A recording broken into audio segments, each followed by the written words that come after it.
Now we're back on Sunday night, bringing the good word of football and life to the people. Boys, how's it been during the week? Pretty good. First of all, I just want to bring up last week's ending. I did take double drop Xanax before the fucking episode, so I just want everyone to know that it wasn't the beer affecting me that much. It was the two Xannies that I take. Oh, really? I couldn't tell. You just seem so coherent and well spoken. Well, I was real excited about Bergs. So my anxiety levels are through the roof. So I had to fucking chill out a tiny bit. So yeah. So guys, don't take Xanax and do potties. Okay, let that be a lesson to everyone listening. Oh, fuck. Oh, geez, that's a great How's your week, mate? Yeah, it's alright. Same old, training. You still with that missus? Yeah. Alright. Every week, you just need like every day, and it hasn't changed for the last 6 weeks. It's probably going to change for another couple of weeks. How's the hammy, Freddie? Are you actually chance to play at all in this 10-week season? Yeah, I'm looking at for next Saturday. I'll just chill till next Saturday. Nice. Yeah. It's good. Take some more of those Xanax. Yeah. The Xanax is good for it. It's the ice bars. You got an intro? Well, big guess. Keenan Yow Yeh and his lesser-known brother Jaral have joined us here on the pod. Gentlemen, thanks for coming on, boys. Nah, no problem. It's good to be able to drive Keen here. I don't have his license, you know. Bullshit. Tell him how you really fucking could. Hey, just had to get that one in the boys. I can't believe you wanted to rub it in when you said big guess. Like, leave him alone. He's not that overweight. You two putting the slipper into each other straight away. I love it. Started really well. No, it's good to be here in your basement. Thank you for having me. Yeah. It's not a bad little setup down here, Freddie. So well done, boys. Really appreciate you letting me come as well, because I know you pay rent here as well. So yeah, thanks. We should, but we're not. Well, that's what he told me anyway. He's still trying to get rent off Keno for house Yeah, I was for him going when to say, he's I'm waiting to hear that again. Well, It's coming up. Yeah, that's okay. You'll get it off him one day. Oh, yeah, I don't think you will. Mitchie haven't got fees off him in 10 years. He's going to get some cash out of him. I only played 2 games this season before I'm injured. So You don't pay when you're a passenger, so. Sorry. Have that. get me off right now. It's going to be an hour of roasting Keenan for sure. Nah, Fuck off. You're in the passenger. Nah, I'm going to get drunk. Good. First, what do you reckon about their haircuts, Dana? What do you have to say? Can you break them down for us? We're wearing hats. What's the for boys' one. haircuts? Oh, I'm in no position to talk about any. Have you got a mullet? Yeah, that's not bad. They're back now. Man. Yeah, I'm just. I often, when I see Joy Arrow, you look like Joy Arrow if Joy It's a Arrow compliment. had AIDS. Oh, yeah. Like if you did not, but Joy Arrow can play. Yeah, Not that well, you can't, that's all but I that's do. a fair mullet. I just go to the barber and say, mate, you know Joe? just give me a dry arrow. Just You know, like, not a bad- not me. yeah, make me look as filthy as Joe Arrow does, you know? You fluff it up every now and then. Looks good with your hat on. I mean, puff it up. Yeah, it's terrible without the hat on. That's why I wear a hat. I feel sick every time I get to train and see you and fucking Bessie. Honestly, Well, it's quality. What the fuck are you on about? I can't fucking stand mullets so bad. It's like my most hated haircut of you should all have time. like something happens here that one of you have to grow a mullet. Like you have to grow a mullet and you have to cut yours off. Fuck a challenge. no. That'd be He's not good. keen on that. Dano's face. Yeah. does it Let's all. go. It doesn't bother me. I was trying to keep it for a couple of games of footy so I could do the Joe Arrow, but if it doesn't come to it, I'd rather cut mine off and see right man grow one than fucking If we win the grand Wouldn't be final, hard. I'll get a Yeah, mullet. A good mullet. What? shotgun cutting it in, but fuck yeah. Yeah, I'll get it on Mad Monday. If Haircuts we on win the Mad grand Monday final, never work, Freddie, yeah. you're going to get some white boy neck tats, like Logan white boy neck tats or Toombul Shopping Centre white boy neck tats. I don't know if you can do it off a 10-week, like a 10-week season. It's a bit Get half- short. it You should get like a Only wolf get half tatted a on small you, tat. like a Small forest. Before you got over here, that's why we're talking Gerard. We're trying to get into this season just because it's a short 10-week season, so he can There just was a jump. rumour on social media. A bloke contacted me ages ago and said he was looking at your, must have been Insta video or something, and you said you were coming down to play. That Oh, got a few people excited. Who was the bloke? I just said no. I said I was keen. I was getting Travis itchy feet. Bronco Harding. Oh yeah, Travie. Yeah, Good old big Trav. Travie. I don't know him. He's hard to forget. I don't know He Travie. just saw it. He told But a if mate. he- A mate messaged If he's a me. fan, no. I just said to the boys before we jumped on here. I got a little bit of itchy feet and really wanted to, scratch my itch and That's just I those don't plates know. in your ankle. That just Yeah, they might be itchy as well. No, I don't know. I'm not sure, Artie. I'm not sure where Oh, well. let's see where I'm at You got a yet. few weeks to think about it, brother. I'm probably not going to play. I mean, 10 weeks, it's not enough. He likely. did ask me yesterday how much the fees cost. He said he's got it saved up to pay for it anyway. So Yeah. Yeah, no, I'm That's not a going to be. surprise you ask Keno about the fees. yeah, surely you just say, oh yeah, I'll give it to you, and then So- Mitchie forgets about it. You're in the wrong room to talk about And that. we generally don't have that many players, so you lose the fee chat very soon. Go, yeah, right, we've got about 30 blokes between two teams. What Don't are mention the those fees? What are the fees? Normally I they don't were $200 for a 200 full season. For a full season, but 10 weeks. That's Yeah, including that's what I kit said. too. You get your Yeah, kit. that's what I said. So if you don't pay it, who pays it then? Like Ken, you. If you I just paid in performances on the field. Oh, fuck, you owe a fucking skrillion, bros. Tell you what. I didn't know you can make money laying on your back all that'll day. do me. But the You contract, do. 'Cause Gerald, the contract I've got, so I Walking. don't pay kit, I don't pay fees, and I don't pay beers. So That's you could probably get some under the table cashies I thrown just- in there yeah. as well. Yeah. I don't know if that's a contract. Who agreed on this? I think you just decided you were going to... Yeah, you were just going to leech off everyone. It's just fine. like bar And tabs after you every make game. or very something. little contribution on the field and mention that you were in 2 World Cups often, and then people go, "Are you sure that's the guy? Are you sure that's I the just guy?" watched him No, that's play. You him, sure man. there's the same Well, guy? Google if him, man. That's if he's him. missed it, he's got it up on the wall every day. There it is up there. That's his shrine. Prays to it every morning. No, I don't know. We'll see how we Okay. go. I mean, next year I might Okay, we'll if go through- if I can recruit some blokes as well, like you want a good crew to How's play with. Fieldy now? He played a game last year and went all No, right. I'm going to rule Luke out. He can be the Bobby Boucher of the group, the water boy, if he wants. But Nice.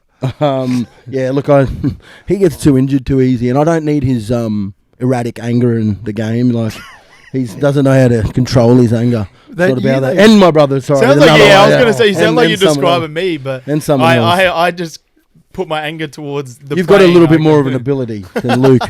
Well, Than throw him Lukey. under the bus. Please get that photo off the fucking screen.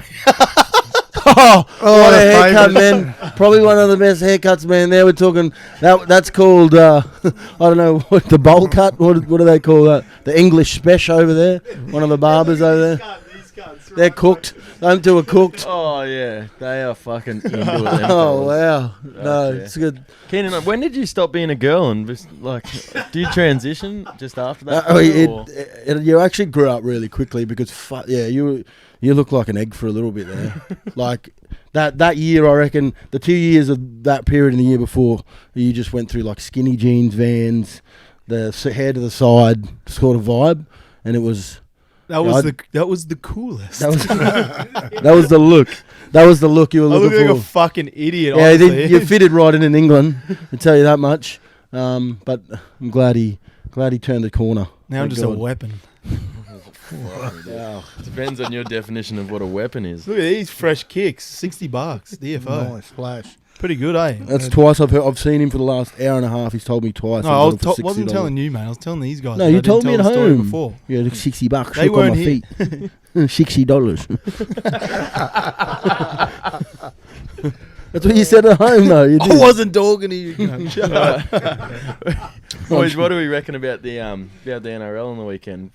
Ooh. Probably should start off with the Bronx. No I imagine. comment.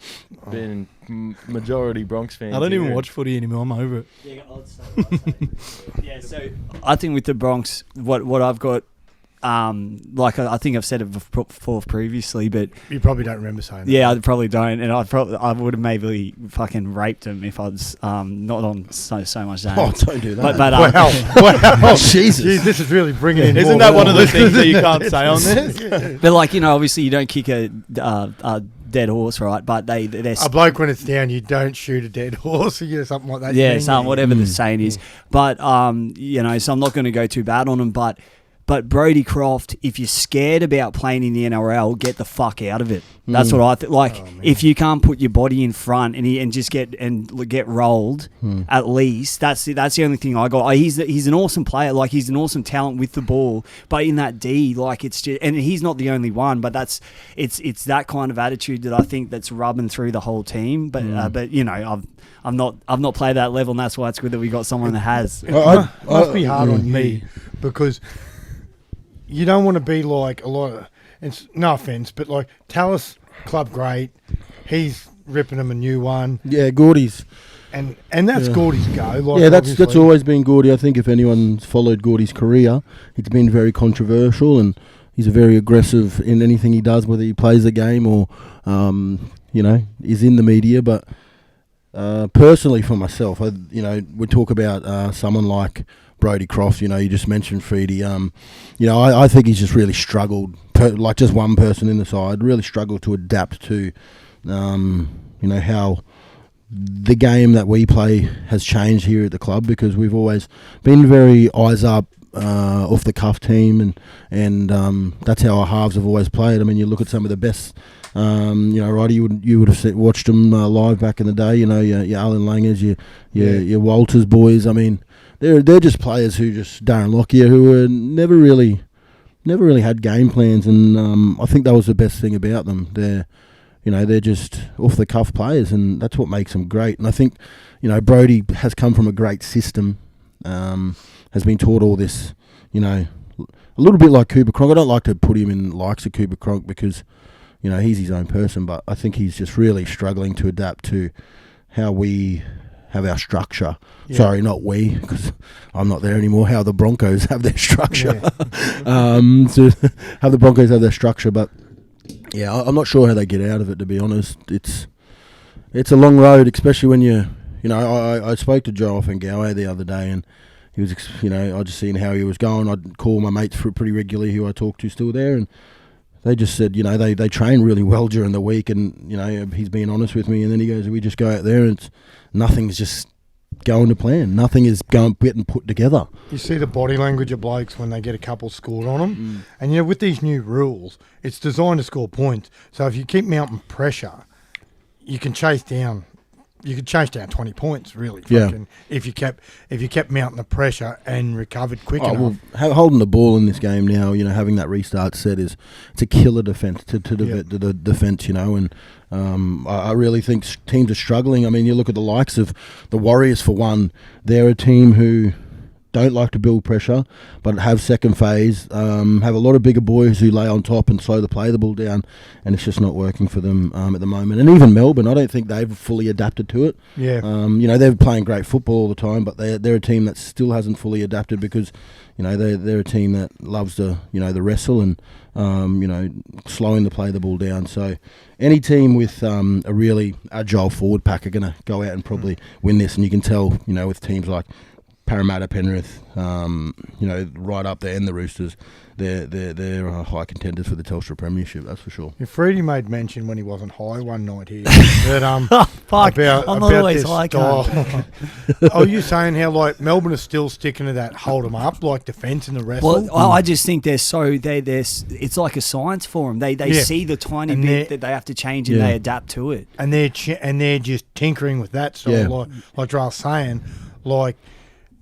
With them too, like you've got Jerome Hughes there, who's a runner, and you've got one of the greatest players in the game's history in Smith, who 1 minute he'll be playing first receiver, then he'll be playing dummy half. Then when they beat the Roosters that night, he starts at halfback, then moved to hooker, and Brandon Smith went back to a running role, and Riley Jacks come on.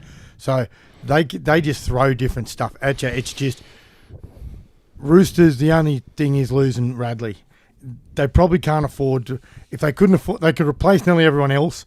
The only bloke that I don't think they could afford to would be Keary. Well, The one thing about sides like that, losing Radley's a big loss for the Chooks because he does use the ball a lot in the middle and tipping between forwards. And Isaiah Yeo does it for Penrith. You got Jake Trbojevic and Manly. The Bronx, we don't really have any ball playing in the middle. There's so much one out. The bloke's getting bashed. We just need to find a way to get the ball to the edge more, and just start hitting fringes instead of sending forwards out, out to get bashed. I would like to see a lot more ball movement and first receiver from Anthony Milford. I mean, I don't think he's, statistically, I don't think he's touched the ball a lot, first off the dummy half. And it's something that they've really struggled with and adapting to because, it's obviously been, we, like you said, we haven't adapted to having that ball playing back rower, and they haven't yet. So, I think having Anthony at first receiver gives that option of, I'm nervous, I can run, he can run, especially off quick play the ball. I think we're too worried about tipping on to another forward where we're not ready for that yet. They're too young. They haven't adapted to that game yet. So, using the things that are aligning for us are our halves, and Milf's probably the biggest attacking prowess in our game. So I'm not sure why we're not. Yeah. He's not at first receiver, and why he hasn't been given that license to run as much as he should have. The thing that I'm fucking think everyone's so disappointed in is you look at more the defensive effort, and because that's the attitude there. Like, I looked it up today because I forgot what year it was, but it was 2002 that the baby Broncos beat the Tigers. Yeah, and Bellamy took them for that week because Bennett was in Origin camp, and that was where, and all they did was they just bound together and just played like a pack. And as a young crew, and it was that, and that's not and they kind of are the baby Broncos again, where this is a new wave coming through. Yeah, it is like that. But I'm over having that headline of on them. Like, I just think, if you play first grade, you're a first grader. No matter what age you are, like just don't go out there and go. It's not that they're young. I think the pressure gets put on them when they, when, I don't know, if it's a coaching staff member or someone comes out and says, yeah, that kid's a freak, he's going to go well. Like, this is killing these poor lads, confidence. Like Tessie Nui, for instance, he's 18 years old. He gets thrown in the rink of, he's as good as Carmichael Hunt, and people like this, and that's what he's been told. And that's what's been told in the media. There's a lot of hype around another kid who's come through. I'm not going to mention his name because he's been mentioned the last couple of weeks of injuries, but just leave him. Just leave him alone. There's nothing worse. Like, I could imagine for any of you boys, like, if you went up to, play cup or something and never played before, and then everyone's saying, oh, he's going to kill it, he's a freak. You just set up for failure straight away. You have to have a good game. If you don't have a good game, it's not good. You come off, your confidence is down because you've got built up so much.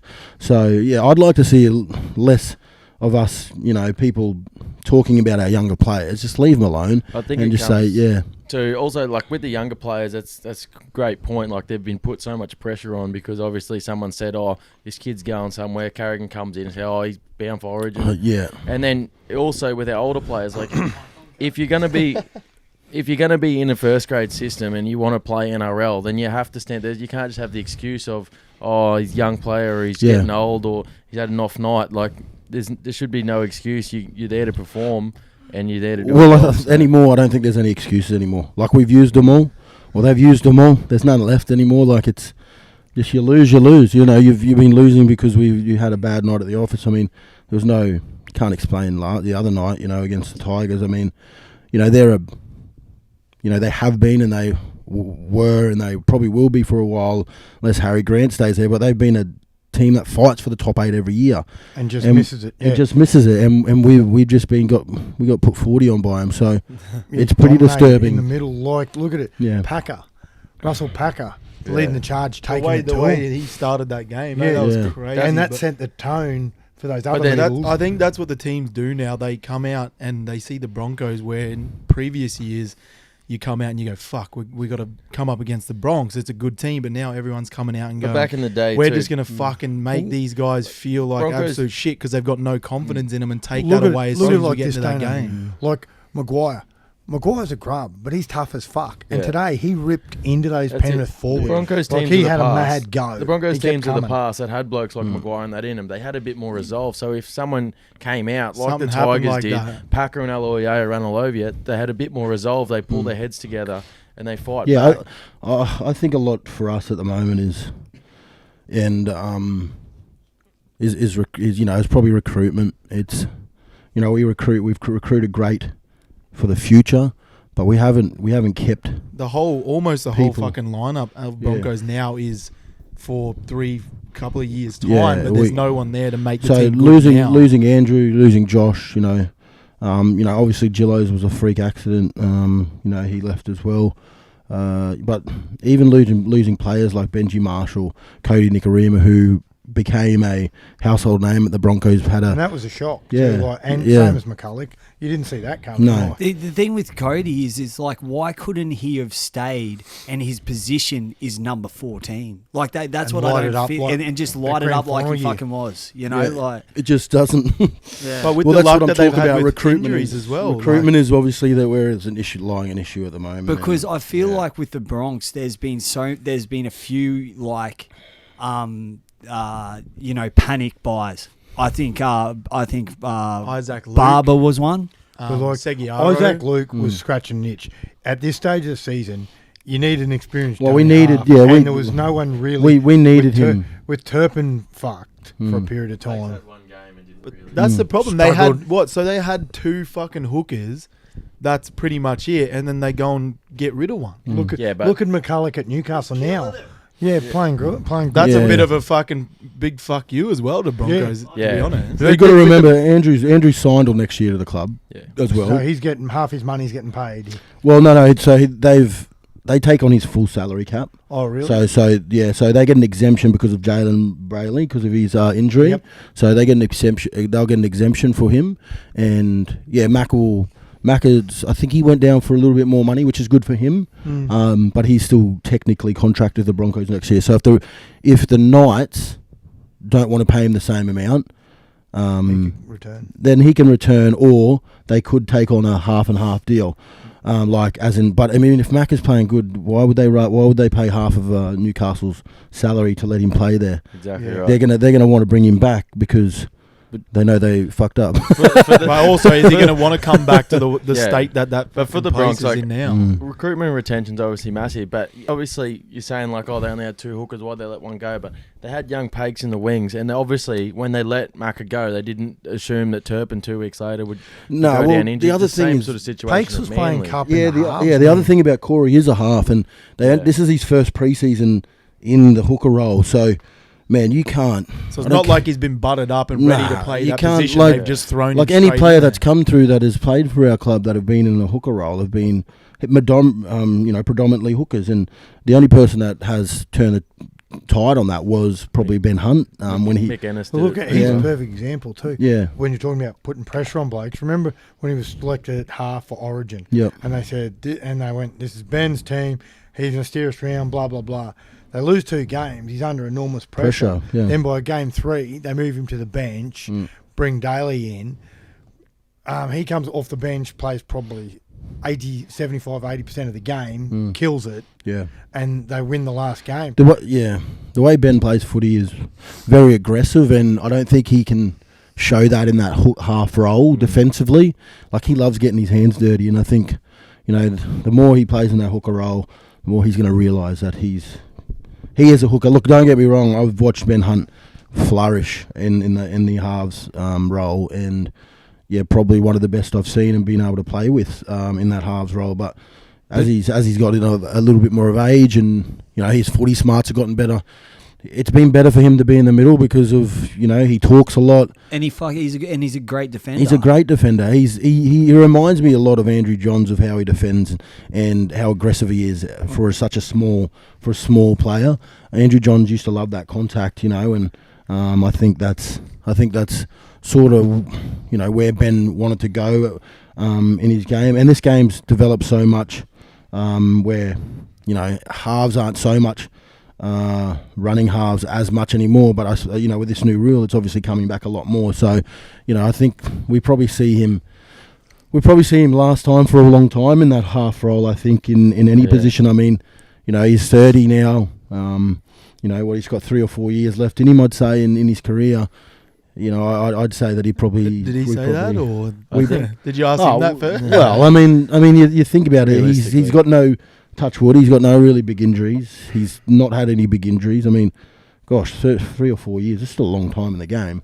Yeah. When you think I about think playing too, footy. with Ben, as you said, he loves getting his hands there. He loves getting up and getting aggressive in contact. So when he's out in the halves and he sees the back rower coming at it and he just wants to get out and jam, and sometimes the ball can beat him, or big back rower gets him on the edge, gets on his outside shoulder and just gets brushed. So Where in the middle, he just in the middle, he just gets up, whacks puts his people. body Yeah, in it's front good. and gets the contact. And he loves it, man. Like he honestly loves it for the game. You know, every time we're in our WhatsApp group, he's constantly talking about who do you want me to jam this week. I think this weekend he said he wanted to jam Naps. Not sure if he got him. He's a big boy, but he was calling him out on WhatsApp, so it was pretty funny to see. We have a similar group at Mitchie. Well, Freddie puts up blokes he doesn't want to tackle. Fuck, I hope he doesn't run at me, that big guy. Except every time on the tackle count sheet, I'm probably fucking high as cunt. So, Of second man equal in. with missed tackles. Yeah. and you'll get a jam Nicarima, yeah, if he's on Keens. Fuck, I'll jam any cunt. I'll have a go anyway. I don't Fuck, care. he's pretty light on his feet, young fella. You better watch out for him. But that's the Gosh. thing. Like, that's more of a challenge, you know. If Yeah. someone like that's coming to play in our fucking grade, you're not gonna want him to run around and run a mark. Well, That's yeah. gonna be your Oh, target. I'm going to tell you this much. He's gonna. He's a very good footy. I saw him playing Like- at Reddy a couple We'll see. He's at Reddy when he made that comeback for Redcliffe. Yeah, he's- and he was looking untouchable till he fucked his ankle. Yeah. Just dominating. I thought, fuck, take He's it, one win of it with the him. he's one of the better footy players I've seen play. I watched him play in Yeah, a man. state carnival years ago now when he was just a young fella, and he was player of the carnival, and there was no question on who it was. He just absolutely tore. Yeah, and he's just so calm about it too. You Yeah, know, he's it's one of those people that pisses me off about when they play sports. He just looks, he just has, he loves it, and when he does it, he just looks like he's flowing, and yeah. He was more of the prodigy, wasn't he? Look, it's hard to. I mean, they're both very, very good footy players. Them two, they're very different footy players as well. I mean, they play similar roles in the positions they play, but I would like to say Cody's a bit more of a calm head when it comes to playing footy. So he would make the most rational decisions when you're playing a game. But I think Jaden would be the person who would take the more risks, and more risk becomes reward, I think. But the more you take risks in footy games, I think, And you think the more you fail at them. with Jaden, Yeah. you think we're still going to see him have a good NRL Look, career? I genuinely Isn't think he only like 22? Yeah. he's 23, yeah. He's been around for a while, so you like the name. So you still Well, no, he think was fucking training old. with us. Like people and look, we don't want to talk about pumping his tires up too much. We just spoke about not doing this, but I mean, he's not a young guy anymore. He's sort of a an old head when it comes to the game. He was training first grade when he was 17, I think. Like he was training with us first grade at 17, 18. So I mean, kids are good when they're doing that, man. There's not in this day and age, it just doesn't happen. You don't train with first grade when you're 17 unless you're really good, and people can see that, and that's the person he is. How old were you at training first grade? I was 18. Yeah, So 18. you came from Colts to 20s? Yeah, so I went from playing under 16s at North, under 17s maybe, straight into Colts at Yep. North Devils. And you made grand final. You Yep. scored a try, lost to Tweed. Yeah, and we lost to Tweed at Suncorp Stadium. Research. Was there. I didn't even know that. Yeah, we lost to Tweed, and David Mead was the fullback for Tweed. He was lighting it And up. he was lighting it up. Yeah, And he he's- scored the winning try. I think he went with 11 minutes ago. He went the length on the right. I played left edge, so he's on the right ledge. Yeah, he went down the right The side. other side. No, I'm serious. He said the I right would- first, and he thought How about much- which side he was playing on. How much cup did you play there? Yeah, so that year I was playing Colts. I played 7 cup games at 17. So that was a bit different for me. I think we were. Not that we were lied. That Norths were pretty big on breeding their kids, I think, and we had a lot of Melbourne players come up because that time the Melbourne Storm were with Norths, and there was a lot of them flying back and forth. Aidan Tolman was there then, Yep. I think, playing up front. Even I played with Mick Crocker actually as well. He was coming back from injury, so that was pretty cool to do. He was he'd obviously play for Queensland, so that was a pretty cool thing to do at 17 years old, and then.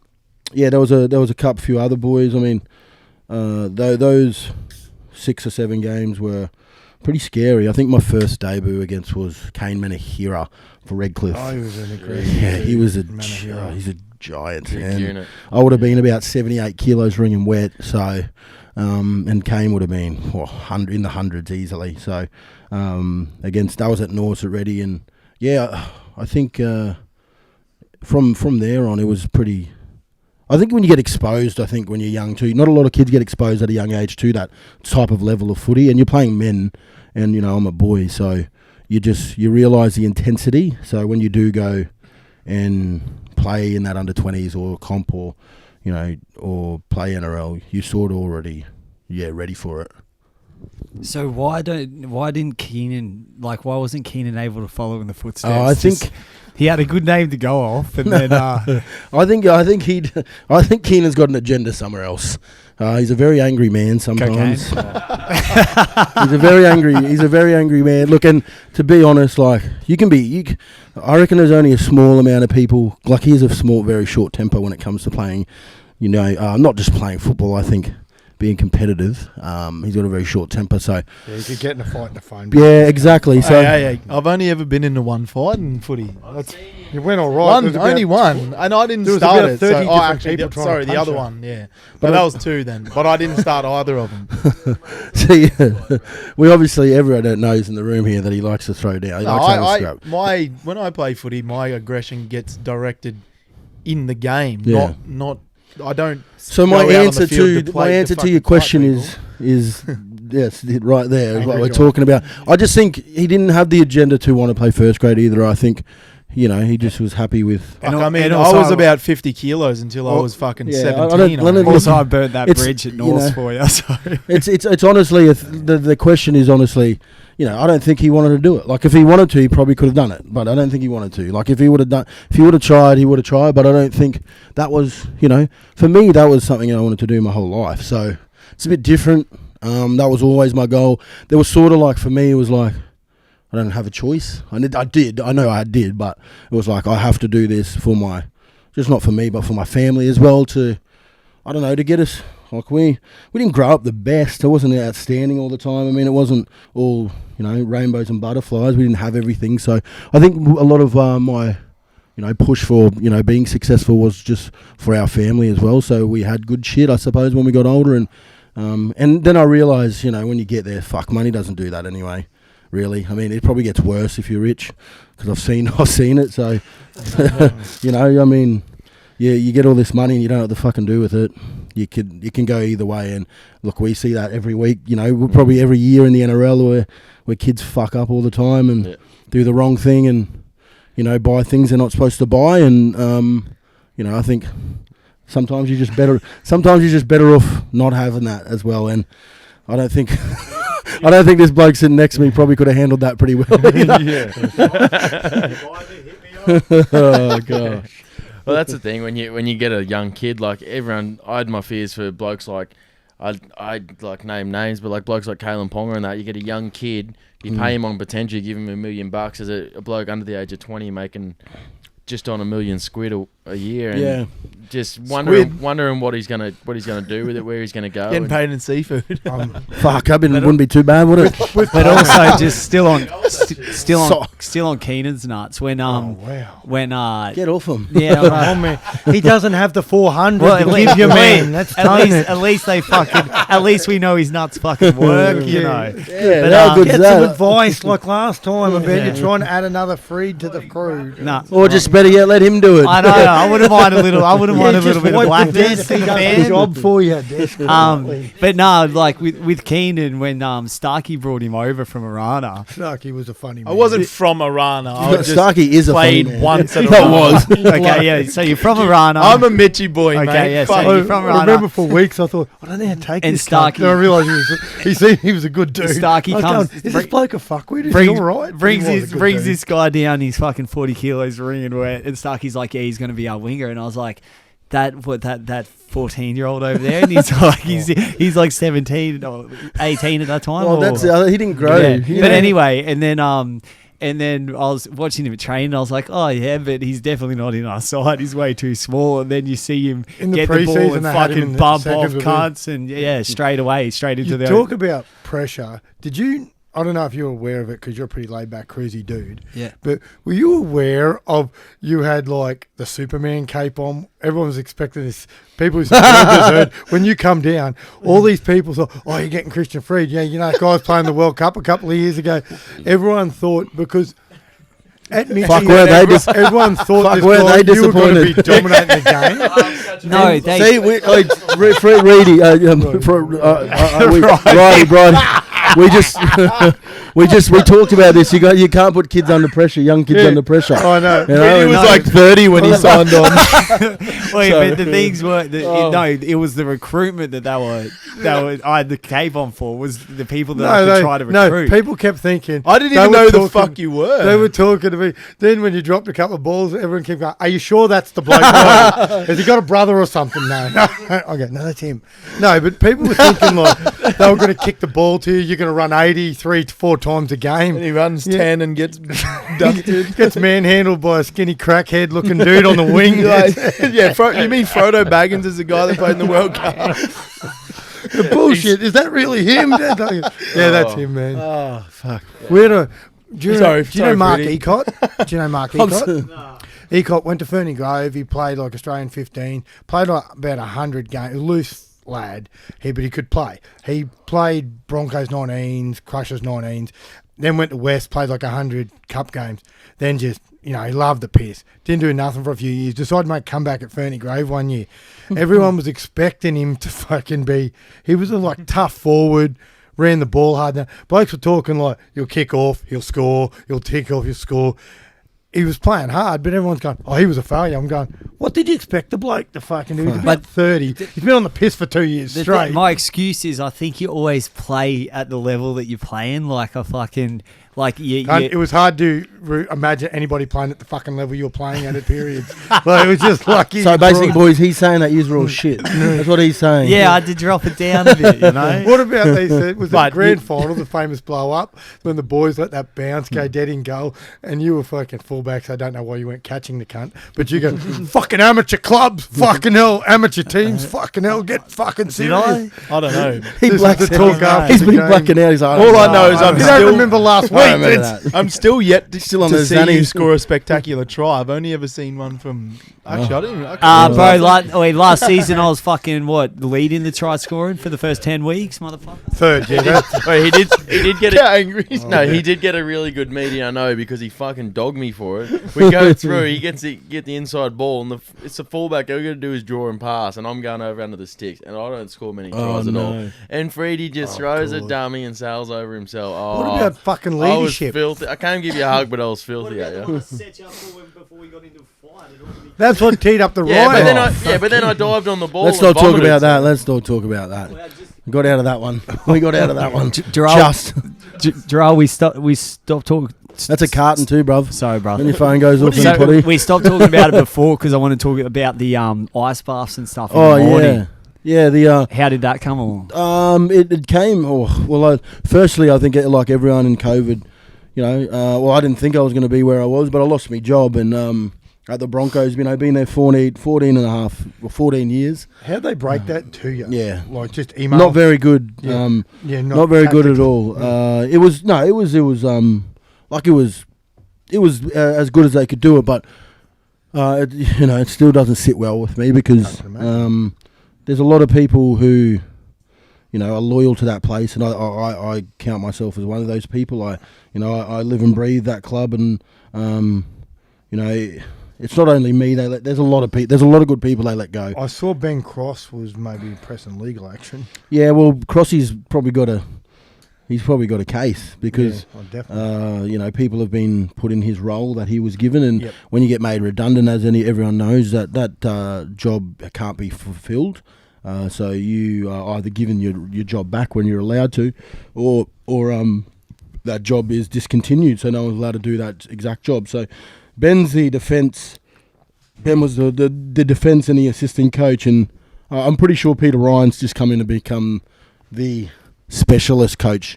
But we all know what Pete Ryan specialises in, and that's defence. Yeah. So I think he has a Facebook page. Says I'm the defence, guru. Yeah. So yeah, it's a bit hard for Benny. I mean, Benny lives around the corner from me. He moved up with his whole family. Really? So he's living out this way? Yeah. He lives near Mitchie, and we live very close together. And I saw him go to coffees doing a few things like he's like you know, He's like got his boot own camp. Yeah, he's got type his thing, own personal trainer. doing that Yeah. coaching thing on the same that Chris Lynn's Playbook, on. yeah, playbook. That's what I'm. Yeah, I'm a part of that as well. It's Yep, saw you on there. So yeah, you were like $68. Freddie was like had to pay blokes $20 to train them. And Yeah. shit. Yeah. Yeah, I just feel I feel sorry for people like Crossy, but not only Crossy. Like there's a lot of people at the Broncos who got let go. You know, people got families. I mean, this club's got and I love the club, but I'll tell you how it is. They have a lot of money in the bank, man. I mean, Yeah. and I'm on shit money there. Like I'm not gonna lie, I did it for the love of it. I didn't do it because I was on money. I enjoyed working there. Was it the first time you kind of saw, this is just a machine. This is just a huge machine. Most definitely, man. And I never thought, I always thought that place was my family. I thought, they'll never, they'll never turn their back on someone like myself, and neither would I with them.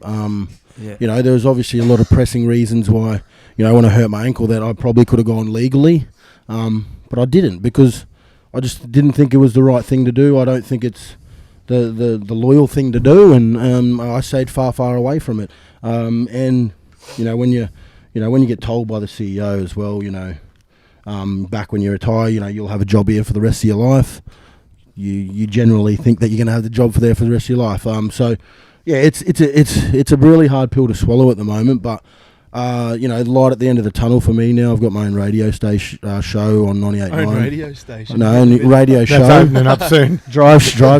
Hey, if you want a job, mate, shut up. I got my own drive show on 98.9 FM, country music. So, they came out of nowhere really, and I was redundant for I hadn't worked like a lot of people. Like I'm not whinging. I hadn't worked for a month, so I wasn't sure what I was going to do. Me and Ash, got a fair bit of money saved up, so we were pretty lucky in that sense. But there was people who were let go at the Broncos who probably didn't have that security as well. But the thing, some of the boys would get let go, like just say they're one trick ponies. But with your game nights and your media and stuff, like. I had my hands in everything. Yeah, I know. So I did a lot of stuff. And the on-field thing, like you're very good on field, like during the games. So is that you were always going with them on away trips too, weren't you? Well, yeah. So that started to ease up probably last year, and then this year I just sort of pick and chose when I wanted to go. So I didn't go to every single game. That's still pretty good. Yeah, it was enjoyable, but I got the reason why I used to go was to do my job, but also get on the piss down, on trips away with the sponsors, and that was part of my role. That would have been horrible. Well. Yeah. So that's part of my role, and go to dinner and that's something that I suppose you can't give to someone else. It's a unique role because I know a lot of the sponsors, from NRMA, Forex, Nova, like a lot of our big sponsors I have very good chemistry with. Yes, so.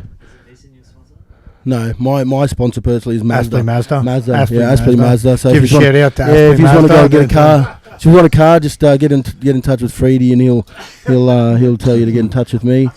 He did say car on that. Yeah. If you're getting in touch with Freddie about other stuff, actually, fucking that's your own personal business, which this show doesn't. Please don't talk to Freedy about me at all. Let's just skip Freedy. We'll go straight to just come straight to me. Just contact me on Instagram, Yow Yeh 5 on my Instagram, and we'll get you a deal. We're actually trying to get Keenan his license and get him a car.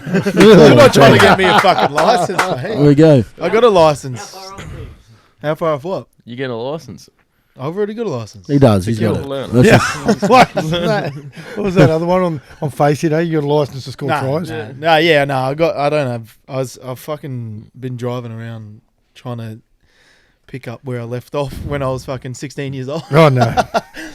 I can drive though. That's the problem. Like, but I don't have a problem with driving. Why does it take you so long? Did you get caught driving unlicensed? No. Just like single parent. Mum was always at work, and I didn't have money myself to fucking pay for driving lessons and stuff. Kenny. So, fuck off, cunt. And so over the years, like, but he's not my dad. You just, you when you're young, you're like, oh, you got plenty of time to do it, and then the years start to go. It doesn't help when your mum. She doesn't. Yeah, she had never driven till like what? Yeah, but mum was always at, like, so I was at school still when I was trying to do it. And then mum was at work, and then by the time she'd get home, it'd be 7 o'clock at night, and she'd be buggered from work and want to Yeah. go straight to bed, and then that happened for years. We- and then I we moved pretty out much- pretty early as we well. pretty much taught ourselves to do. I mean, obviously, Mum taught us a lot, but we taught ourselves to do a lot of stuff. Isn't it funny in life you say that, and you know when you can't. I hear people now who fucking. Oh, my missus, her ex, is buying her two sons cars, and that one's 19, one's 16. I'm going, fuck me. I had Yeah. to wait till I could fucking get some Yeah. company selling me their old ride because they got a better 100%, one. And shit like that. 100%. Like some people come from good setups and they don't understand. Like people who aren't from that. Yes, Oh, please. Yes, yeah, please, so- mate. I hung around with the kids that were like that though. That's probably the better way to go. But do you really want to be the kid who just gets handed everything? Usually, like from where I come from, every kid I ever saw that got handed everything, got the new phone when it come out, got a fresh car when they got their license. That they're all fucking snotty nosed fucking retards now. Cocksuckers. Yeah, and then everyone who actually had to have a go and fucking Are do good a- people. do a But bit that's of way shit better. yourself. You turn That's the out to be a thing. better Well, person. you're Yeah, talking about- except you're a shit bloke. You're Everyone else. You're talking about when With no COVID license. hit. Yeah. You had to keep your head on because it was potentially a very scary situation. yeah. Everyone thinking, fuck, if your job goes, how long can me cash last? Yeah. If your fucking landlord's saying, oh, you still got to pay rent fucking every week. Yeah, I Thanks, didn't mate. look.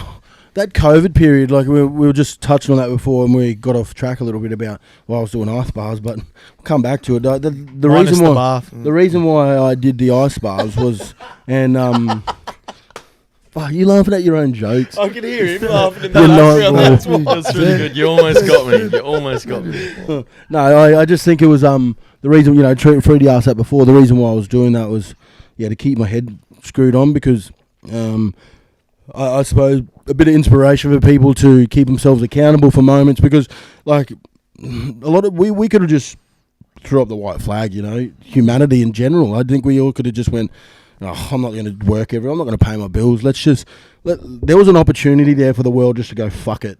Let's not do anything. Yeah. Like we can, if we all don't do anything, the world won't turn. So I feel like there was a moment there where there was we were all pretty close to doing that.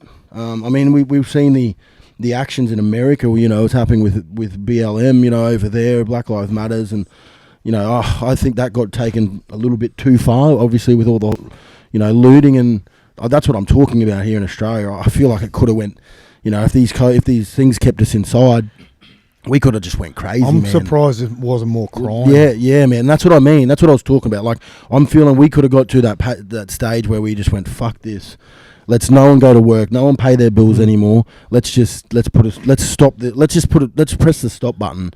And that's why I was talking about trying to, I don't know. So I rode for 31 days straight and did ice bars every morning at 7:30 in the morning and went on my Instagram live every day just to try and, like, come on, everyone's got to keep going. We got to keep moving because Freddie was similar. He did ice every morning and just did burpees all day, and that kept him sane. That was his joke. He said it about 2 minutes ago. I just made it better. It was so funny because you're laughing.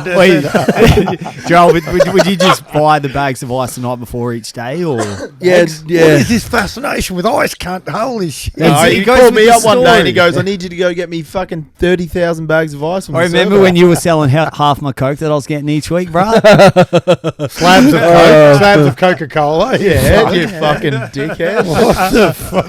Anyway, I'll sell you a couple of fucking left and rights if you keep going. anyway, no, it was actually pretty funny. So when I was first started, I'd only just been sacked by the club. I still had my I didn't give him back so I had 2 scanners. So I didn't give him back one of my scanners that I had. So I was going to the club when I'd been sacked. I hadn't been my job. But I was going to the old facility before it was shut down, like, because they obviously shut down both facilities, like fully locked them and everything. But I was going there and just filling up my esky with their ice because they got ice machines there, and you know, I felt entitled Stealing to. ice. Yeah, I felt entitled to it. I was like, you know what, you're taking everything. You know, you're taking my life away. This isn't just You're taking my life, I'm taking your eye. pretty much. We'll fucking make a song about that later. Get in a beatbox and we'll just start rapping. But yeah, so That's a definite shirt. Put that shit on a t-shirt. But yeah, I don't know. I was doing that and buying bags of ice as well, and fuck, it was hurting my pockets. You know, by the end of it, I had long pockets and short arms. You know, I didn't want to pay for it anymore. I feel like I was half wanted to just to talk about the world going to the shit, I was like, fuck, I'm just going to steal bags of ice, you know. Like, what are they going to do? Like, what is people going to do? Oh, this bloke's stealing water. He's stealing frozen water, and we've got to tell everybody. Like, fuck, what if we come to that, if they're... You'll be fine. They'll put in the evidence room to the cunt melt. Yeah, exactly. That's what I mean. Like, fuck, imagine me, ex-Brisbane Bronco, stealing ice from the service station. Like, there's the joke right here. People to laugh. That is one of your best. That's fucking... yeah, don't say anything else. No, I still got more material on you. Don't worry. We'll go for another hour. No, but I don't know. I just kept doing it, and I got a lot of really positive messages back about it, which, you know, I think that personally makes me feel good. I was trying to do it for myself at first, but then it just, you know, turned into a, you know, helping people out, like in these shit times, because people were stuck inside, like we all were, and I was just trying to keep sane as well. So that's how that got started. I did a bit of research on it with the Wim Hof, you know, the Iceman they call him. He lives in Norway, I'm pretty sure, and every morning he lives in Fernie Hills. Oh, fucking hell. This fucking crackhead Christian Freed. The Iceman. Anyway, yeah, he swims under... he swims under the ice. He swims under ice every morning. Like, he goes... Gerald remember Rooster from the old days. Oh, yeah. That bloke's going to outlive every human on this planet. How's this? I'm sitting in me. I'm having breakfast at the table a couple of weeks ago, about to go to work, and I look out my window, and Rooster's across the road mowing someone's lawn. Oh, fuck. I thought you meant he was in your yard. I was going, that's not a good fucking thought. I'll give you the tip. Wait, how's this? I was at the VP Servo last night going down to get snacks. Like, me and Chris were like watching watching TV. We're like, fuck, we'll get some snacks. And then we get down there, and Rooster. Who's this? Yeah, sweet. Did you hire a stripper for it? Wow. Inappropriate, bro. So inappropriate. That's probably going to be inappropriate. Wow. Okay. Put that in the inappropriate box. All right, that just killed the whole podcast. No, but anyway, we'll double team it later. But Wow. But last night at I'm back the in Keno. VP. Fucking hell. Last night at the VP. Fucking all right, I'm into. All right, it's a jerk circle. I'm down at VP and at the ATM, and it's Rooster. And I go, hey, Rooster, what are you doing? He goes, I'm getting out some cash. I'm allowed, the Fernie Grove Tavern, I'm allowed back in there. And I go, what do you mean? It's open for a while. He goes, no, I'm allowed back in there, bro. He's been banned for like 10 years. I go, what happened? He goes, well, a table got thrown, and let's just say it went pear-shaped from there. And then he goes, and then he was telling me about his problem with his liver, and he's like, yeah, you know, I've got a fatty liver and stuff. And I go, you reckon the best place to sort that out for Fernie Grove Tab? You reckon bad liver? You reckon the drinking it doesn't help? And he goes, yeah, it's probably the drinking. He goes, but the doctor told me not to go cold turkey, so I just got to ease myself of it. He goes, that's what I'm doing tonight. I'm easing myself of it. Hell. Some of his best. That's like going to a hooker for a hug, isn't it? Going to the pub to stop drinking. Fuck me dead. Oh, they got good dim sims there. That'll be good for your liver as well, I suppose. Fucking free ones that they deep fry for 4 days. Dip them in sauce, put them in your mouth. That's good. Now there'll at least be 4.5 people at the Fernie Grove Tab now. Ruse allowed back in. Oh, fuck. It's a good place. We're sponsored by them, by the way, guys. Get down there. Fernie Grove Tavern. Fernie Grove Tab. Do your best. The place needs an injection of life. People go down there. Don't talk about injections. Free to get a heart on. People go down there not for injection of life, but to do injections. Oh. If you need any life coaching, Christian will be in the car park just selling roids and just giving you all pep talks on how you can be better. Peptides as well? Yeah, pep talks for peptides. That's God. a thing. In high school, I work out is Logan State High. That's Logan State High where I work. You saying that about someone lets you in a high school? You saying that about your Insta post, how you're just sort of trying to fucking lift people's spirits. Then you got in Sydney last night. There was a party, and there were 60 people at a fucking straight up party. Yeah. The coppers raided like 30 people, and it was like $60,000 fines. Big riot. So some people aren't giving a fuck. Well, people don't. And like I'm pretty big on obviously, you know, health and this shit is, there's a lot of conspiracy theories around this, and you know, I'm not so much what it is, but where it's become from. And look, I'm just going to not say anything about that shit because I'm not that political. I've been Googling for like the last couple of months. Yeah, so obviously my new job, tinfoil hat at home. my new job has really opened my eyes to a lot of things. But yeah, no, it's pretty fucked up. Like I said, like we were 2.5 months ago. We were fairly shitting ourselves. Like I was pretty scared, man. I was worried. Like what? Where do we go from here? Like fuck. They're saying that, you know, if you don't pay your bills or your rent, then your rates and everything, they're going to add on at the end of the year or something. Like take money out of my of my super. Fuck off. I'm not touching my super. You get bills put off, but as soon as it finishes, you got to pay for it. Like you're probably in a fucked up position then. Like that'll be great. Yeah, exactly. Like I couldn't believe that, especially us as a country, we're following. You know, we went for once. We follow countries, you know, year in and year out about what they do overseas, and then this happens, you know, and we don't follow what's happening in England. You know, they stopped all their bills and everything for fucking 6 months. The Canadians did it. Beautiful people, those Canadians. My wife's one of them. She's not going to listen to the podcast. You don't have to suck up. Yeah, but I still love her. She's one of them. You know. Go strong, Canada. They're like, Freddie, did you end up doing that schooner of bleach to help you out? What's that? Did you end up taking Trumpy's advice and sculling the schooner of bleach? Fucking you Americans, fuck. Honestly, God, lucky I got some of you as mates. Fuck. Honestly, I don't. What is he up to, Christian? Oh, mate. Fuck. So the funny thing is my I've got a whole different variety of family over there. Yeah. My aunt, who a couple of you met, that she come over. She's a Trumper, and she goes on Trump rallies. Well, and you know what? Really? There's some things there's some things that are very small majority of what he says that is not fucking stupid. I agree with him. I agree with him in the sense of, you know, about how jobs need to be more jobs for Americans. That's great. Like, but don't single out Americans. Like, give it to all Americans and whatnot. And I get some of the shit he's trying to do, but fucking some of the shit he says. Take the Twitter off him, please. Like, I don't know why I follow him. I do. just for the shit. It's shit like he a puts. car accident, isn't it? Oh, you can't not look to see what Mate, stupidity is said. When you're the leader, well, you're arguably the most powerful bloke in the world, and you're pushing your agenda on Twitter. Fuck me dead. Surely you got a bigger platform than Twitter. But it's like what other president in America that you've ever seen been on Twitter? It's America, like, what other president in the fucking world? The Queen doesn't even have Twitter. Like, I mean, if you want to get a point of get Queen Elizabeth on there. She'll fucking spin some knowledge. I'm sure she would. Get Lizzie on the pole. Get her on the OnlyFans. Two sugars of the Queen. Imagine how much money Lizzie would make on OnlyFans. I'm sure she's got enough cash, boys. It's not about the cash. It's about the satisfaction. Well, look, it seems like no one wants to be in the Royals at the moment. They're fucking leaving. Just say the Queen was on OnlyFans. Every single one in this room is jacking off to her just to say they've done it. No way. 100%. I have to say no. 100%. You, my friend.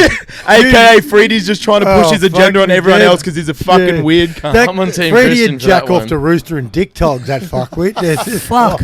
Leave Queen Elizabeth alone. It's safe to say Freddie is one of the weirdest cunts I've ever known. No, he is out there, mate. He's the I don't know. weirdest. He would be. It makes you feel good when you He hang was out the with him weirdest 'cause until I met Offerdale, and then now he's. But that's he's exactly on why par they're with friends. That fucking big ranger. He's Fuck. a deep that was man, fucking sauce. funny meeting that cunt in Kundi. Right, and he went on a bender. So me and Offerdale got that agreement where he keeps me straight during the week, and I try to keep him straight on weekends. So like, I haven't drunk in 7 days. This is the first time on the piss in 7 days. Fuck. Wow, like since the last. congratulations. Yeah, Dolan told me it's you a long- rang him the other night at about 11 on the piss. No, it's 7 days, but 7 days. What Dolan Offerdale has a problem with is over the weekend he gets absolute blackout Friday night, Hold on. Saturday night. Can you just say who Wait, who is this person? Mark Offerdale. He's the redhead, the captain for Jack America. Reed of American football. Yeah. Okay. Yeah. One So does he live here in Australia? He Gundy at the moment. In Oh, Yeah, Gundy, yeah. Windy. Town on Earth. When you went to play out there. Yeah, Yeah. yeah. So he Okay. and then on Friday night I go, how you going? He goes, fuck, got fucked up last night, mate. He goes, I was so fucked up that I was still conscious and I was laying in bed pissing myself and going, Mark, stop pissing, you're in a bed. And he was still The awake. bubbler. Well, it's funny because his Todd missus, Carney. when we were at that hostel or whatever, and we He used stayed. to do the bubbler missus- outside the stain on the Corso at Manly. Righty, please don't interrupt me. Sorry, man. My apologies. No, his missus was out the front, in her car, beeping the horn, and we're in our little fucking crack den of a room or whatever we were in. And I peek over and I was like, "Are you right?" And It's she's like, hard "Is to Mark muck it there?" And I said, "Oh yeah, he's up here." And he goes, "Oh, just tell her I want a couple more beers with the boys." And I was like, "Do I really have to go say that?" And he's like, "Yeah, go." And I was like, "He said he's gonna have a couple of beers and he's coming." And then she's like, "Tell him to fucking get down in there." She jumps out of the car. She starts coming up the stairs. I'm like, "I'm out Oh of here." God. And then You were just and then- upstairs on the Jamal cunt. What are you talking no, but about? half an hour later, he goes, "Yeah, me and my missus just split up." and then he I goes, should've and then he laughed at comes that. up to me and he goes, "Oi, it's like 2:00 in the morning." He goes, "Oi, we're going to a party. You want to come?" And he's like, "Fuck this, let's go." And I'm like, Nah, I gotta go home tomorrow, man. I live in fucking Brisbane. I don't live here." And he's like, "All right, I'll see you later." Did you say, can't? There's 5,000 people in this dog shit town. Whatever party you're going to is no bigger than what we're at here. Fuck off. Fuck. Him, and you know who was with 5,000's him? quite You know who was generous. escorting him to the party? Jamal. What about Jamal? Oh, man. Yeah, I love talking about shit that I don't know about. It's awesome. Jamal, Darrell's cousin. Oh, so Gerald, we do questions on this show too, and lead us into the questions this week. One of the listeners, Sully, he's the other coach from my school at Mount Maria. And Okay. He listens to the show and he goes, "Mate, because you got Gerald on this week, and he was the one that brought this to my attention. He goes, you could look it up on, look it up on YouTube, and just put in big hits Gerald." Where he bounces Benji Yeah, Marshall where- on the kick return. Yeah, me and Benji are good friends though. Is that your debut game for Australia? Yeah, that was 2011. Yep. Do you got after that happened? Did you talk about it with each other? Oh or- no, we weren't actually friends. I didn't actually like Benji at that stage. I mean, if you watched a few, see, I know Keenan. Used to call Keenan Ali. My grandmother did, but I think I've got a pretty good memory when it comes to on the footy field as well. Benji was a bit of a prick. I still remember times when, when I played my second All-Star game, he played in the All-Star, like Indigenous yeah, All-Star. He yeah. played the All-Stars. The NRL. He All-Stars. twice, man. So one time when I was on the ground, he's kneed on my calf, kneed on the back of my calf when I was trying to get up, play the ball, and I was like, painful "Yeah, you shit. prick." And then the second time was when I was chasing someone, he kicked my leg from behind and tried to trip me over. And I remember this shit. And in this game, he did it as well. He just niggled stuff. So no, I didn't really give a fuck at that time what happened to him after that. But it was weird. I'd broken my nose in this game, pretty bad from Hodjo actually. And that's your From Hodjo, that's fuck. your debut, yeah. Yeah. So I'd been on the wing and there was a block play at the back to a shift, and I hate you, cunt. that's a good photo. To a shift, and got the ball, got to the centre. He ran out of room, so he Hodjo's tackled him, and then Hodjo's hands come around the back of the guy and smacked me right in the nose. So Yeah. I've split my nose pretty bad, and it's knocked me out. And I was like, fuck. Back then, you don't have to go for, getting knocked out, HIA. So it was good. But I went on the footy show. This was a Friday, so on the footy show the next Thursday when that was the footy show, and I was playing for the Bronx down there. But he was on the panel, and I was walking on. I didn't met him properly, and he started laughing. He shook my hand and did the, you do the, I don't know. There's the, can I say this? There's the gentleman's handshake, and then there's the brother handshake. So he's gone in with the brother, and he's pulled me in really close and tight. Oh, and his shoulder tinked me right on the fucking nose, right? And I started bleeding on for the footy show. This didn't look good for me. Claret's come out because he's accidentally shouldered me in the face with his thingy, and Did that make you like him more or less? no, I was filthy. I was like, That hurt. and my eyes were watering, and then they're like, "Oh, you all right?" And I'm like, it's live, and I'm like, oh yeah, I said I broke my nose last Saturday, I think. And Benji's just so it was a bit of a joke. They were like, oh, he got you one back. I was like, yeah, got me one back. But from there on, I mean, we talked pretty regular after that, and then we became good mates. And then when I found out he was coming to the Bronx, I was actually one of the first people to call him because I heard he was pretty nervous. Because he's been a new town, it's a pretty big club. He was playing like history, shit. yeah, and he came, and I called him and said, let's catch up for a beer, and he goes, you know what, mate, he goes, the last person I fucking would have thought is that you would ever call me. But I think that's just the culture we have at the club, or culture we had at the club, back then was just always to, I wasn't playing, but I was just an ex-player there, just to really look after each other, I think, and make the people feel comfortable when they come to the Broncos. And that afternoon coffee turned into a beer, and the beer turned into a pretty big night for me and Benji. And from then on, it was just... I didn't get a call. There's reasons for They that. were only calling people that were somebody's. No, I meant for supplying, bro. You don't get reception in your brick dungeon. Supplying down what? there, can't Shit you? jokes and fucking bad humour. But I remember when Benji first came up, I was working for the gas company. I was turning on his house, and Oh, really? Yeah, so I had to go turn on his house, and he comes home from training, and I go, oh mate, you just get home from training, because I just pretended like he knew that I knew who he was, because obviously we're fucking Brisbane, and I go, so who's your Reggie club? Who have you signed with? And he goes, Redcliffe. And I go, oh, so where are you playing this week? And he goes, down in Melbourne. And I go, does Redcliffe have a trial against Melbourne this week? And he was fucking off me, eh? Yeah. Oh, wow. Nah, he's probably a big loss for us. I think he would have been perfect he was really good for MILF when when Benji was around for MILF. Just teaching him, obviously, a little bit more game management, and I think it would have been great if he would have stayed around, but he got to go back to where it all started for him, and he's doing really well, and I'm happy for him. He's got a little boy now named Fox. Him and his wife, they started a family, so nice. And he's fucking killing it. Yeah, he's going really well. I mean, I think Madge is a really good coach. I've been to a few coaching clinics with Michael Maguire down in Sydney, and he's a very good people's person as well, but he's so smart when it comes to rugby league. So he would have waited to play Benji on the weekend for a couple of weeks. He would have let Benji really get filthy that he wasn't playing, and then come up against his whole team. I mean, then he just let all the gang he just blows up. That's the thing about Madge too, like sort of sticking with the thing about dropping Benji and then letting him stew over it a little bit. He did the same thing with a few first graders, and he's not afraid to. No. If you're not performing, just you're not playing to the standard, you're out. And then these blokes who are on the fringe, blokes like Benji who have played 300 plus games, or even blokes who have played a bit of NRL, they're sitting outside the 17 now going, fuck, that's my spot. Yeah. So when they do get a crack like they did on Friday night against the Bronx, they come in and they fucking give it both barrels, and they say, well, this is my jumper that cunt's wearing, so they're into it, which you got to commend Madge for it. Yeah. It'd be hard to do as a coach, man.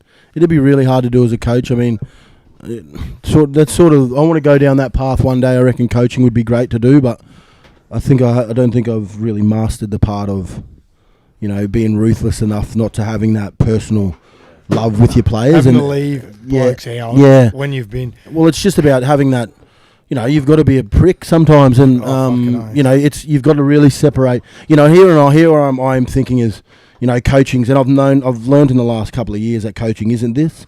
Coaching is, enjoying a beer with the players and having fun with the players. That's not coaching, man. Coaching's telling them the bad news. Coaching's them not celebrating with them when they get the wins. Exactly. That's their accolades. You've got to go and you've got to legitimately do it because you love it, not because you get the rewards from it. Because it's definitely not always rewarding, because your head's on the chopping block all the time. And I think it was hard for me to separate myself at Norse when I was there this year before COVID, of hanging around with the players all the time. So I got used to that, and in a way it got a bit boring. But when you get your tactics off and they work, you go, shit, okay, that's what it's about. That's exactly what it's about. Well, if you need coaching, like Righty's a level 2 coach, so if you need some coaching tips, right? Coach, beautiful. Freddie, You and Daly Cherry Evans are pretty good mates. Yeah, eh? yeah, we're pretty good mates. Yeah, Is it true you went to their Mad Monday after they lost the 2013? yeah, grand I final? did actually. How did you go find this out? Right, Ken- man. Right, he man's does got his a friendly research. I'll face. tell you that. Yeah, right Yeah. man's got a friendly face. I'm like a priest that likes to drink piss. Yeah, People yeah. like to confess things to me. Does. Well- and I don't touch any men either. So you know, It's funny you talk about that. It's funny. It's funny. It's fuck. well. Yeah, you fucked yourself there by saying. I didn't think One he'd of go your to that better because ones already to his be hat. But it's Freedy, like he's always Yeah. going to Yeah, go to the sick man. When we teed this up, he goes to me, listen, because of my work, I can't really say anything too bad or too outlandish. That's you, 50 weeks you're ago right. now, right? You're all Anything good. You're you've sweet said, to say anything you've you said all want. the worst stuff tonight. Yeah. Oh. So how I mean, long- I don't tune in, religiously to this podcast, but I could imagine you'd probably said some things that are fucked up. Definitely. Just a Freedy couple. doesn't know how to Just a talk couple. normal, so I mean, this whole thing's probably fucked up most of the So time. how was that? Did Yeah, Sharon man. tee you up to come? No, I didn't. It wasn't like that at all. I mean, I went down there to watch him. I've been good mates with him for a while, so I went. He obviously played in the grand final against the Roosters Yep. that year. It was a 13. Churchill medalist. Yeah, so he played out of his skin. They probably should have won it. I mean, Michael Jennings scored a pretty good try. Off a full pass. Yeah, yeah. Don't worry, I've watched it. Yeah. Anyway, so I've already met most of the boys before because obviously I played for Australia. I met most of them, on tour, and I'd met a few of them. Obviously, going to visit Ches down there, and then when they were up here, I'd go visit them at the hotel. So I knew them, pretty well. And after they'd lost, so I knew he was going to be in a pretty shitty mood. So I stayed pretty close with him, and we just went to the Manly Leagues Club where they go to, and you're a Manly supporter. Yeah. They fucked us. I forgot about that. Yeah. Anyway, we went to the Manly Leagues Club and we're drinking piss there, and the Stewart brothers are obviously in the leader group there. I was talking to them. They were the and big dogs. yeah, they were the big dogs basically, and I got on really well because I'm a weirdo with the Wolfman.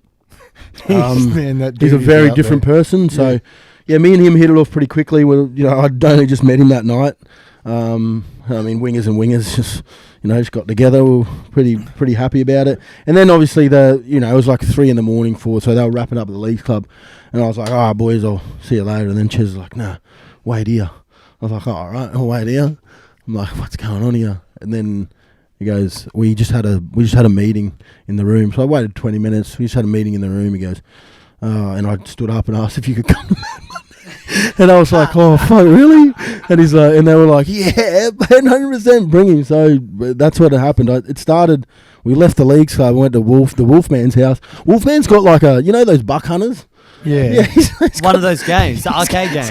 he's got a buck That's hunter. unreal. And on the way in, Keaton, this is probably where I get it from, but it's not a jersey party, but he's a onesie party. So he's got onesies at his door, and before you walk in, you've all got to dress up in a onesie. And man, it's pretty weird, man. When I'm in there and I'm playing buck hunter in this, koala big outfit, and this is at like 5:30 in the morning, and Definitely no chemicals involved. Yeah. still the Always beers the is cunt's gonna add flowing. something. Anyway, Well, I have to bring people down, mate. anyway, Yeah. so that was Not happening. everyone's like you, mate. That happened from like 5:30 to like 10 in the morning, all right, and then 5:30 to 7 in the morning, and then the boys like, oh, we're going to the other place, and I was like, Ches, am I coming? And he's like, yeah.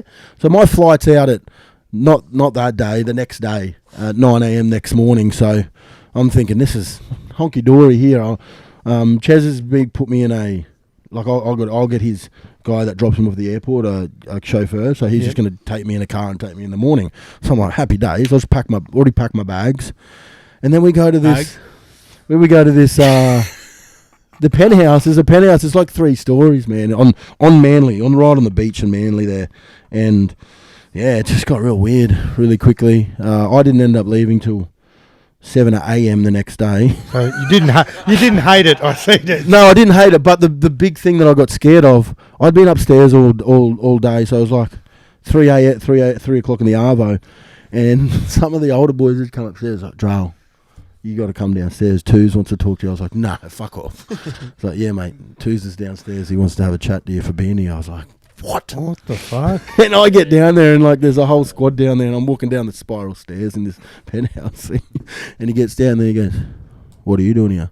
And I was like, the boys, and then everyone just started laughing, and they've obviously G'd it up, took the piss, stitch up, and freaked out. And then Tubes isn't the bloke you want to be fucking. No, and then I got the courage, like literally just said, "Oh fuck, get fucked, Tubes," and they was and went up again, and then I sat and had a beer with him, and me and George Tafua had a beer together.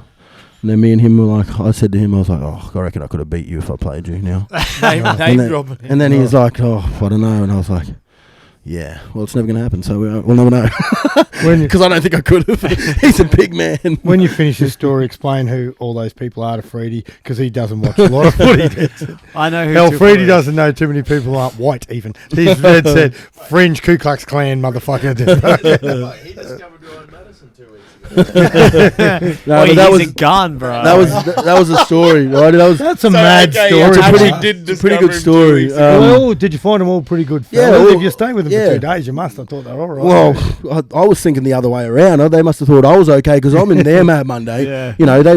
They would have had to think. They would have had to be good reports about me. So, I mean, you've been on the piss with me. I'm not. I like to enjoy myself. Okay. I remember when we won. I remember when we won it in 2020. You came on ours. Okay, so I've been on. Yeah, you're just crashing everybody else's. So everyone that's listening to this podcast, because he can't fucking win his own grand finals. That's why. That's 100%. I'll cop that. You're right. I've never won a grand final, so I don't know what it's like. But I do know how to fucking party, all right, and that's why I'm at every fucking Mad Monday. And I like the party.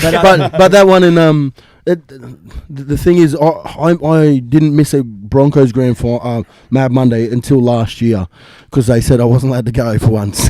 Wow. So I'd gone to every Mad Monday, and I hadn't been a player for 6 of those years. So why all of a sudden then did they deem you weren't? Because I probably shouldn't tell the story, but I'm gonna. Okay. I mean, this podcast gets like 50,000 views every week. So we're up to 1,000 views a week. Well, from me, this might pump it up a little bit, but there was not last one, the year before. Now on each every Monday, there's always a little bit of wrestle going on, and that's just a given, right? Why do you think Freddie comes to wrestle men and not get fucking his pointed out? Cam wrestles people and breaks his hands and can't. Yeah, I was there that night. Wait, stop interrupting his stories with fucking talking about me, can't. It's just too easy to get you on a story. Okay, go, bro. Sorry, Jarrell. No, it's okay. So just anyway, I'll keep it short this one, but it's basically the reason why I got banned definitely from going to Mad Mondays because there's always wrestles and stuff, and I'm sorry to this bloke who he probably won't hear this, but if it gets back to him, he'll be like, "Oh, you prick." But who cares? Really? Yeah. So when I used to go to Mad Mondays, we used to wrestle all the time, and I was a big wrestler, and I was like, I would have been 12 and 1, so I've won 12, lost 1 in my whole career on Mad Mondays. And who got the better of it? He's got a fucking tally on his wall. No, I'm serious. This is. I wrestled every Mad Monday just to do it. But Martin Kennedy was the one that beat me. Oh yeah. Yeah, he put my head through a wall, and he was on the same vitamins as him. Yeah. So I technically don't count that as one because he was on the peptides. Yeah. Yeah. So don't trust them peptided up motherfuckers. So if everyone agrees in this room, I'm 13-0 still. Yeah. No. There we go. Default. So the last one I went to was Sammy's last year. So what is that? 18. Yeah, Sammy retired in 18. So yeah, went there and it was all getting a bit frisky. And Oatsy came up and tried to choke me from behind, and I think he tried to muck around doing it, but I wasn't taking any chances.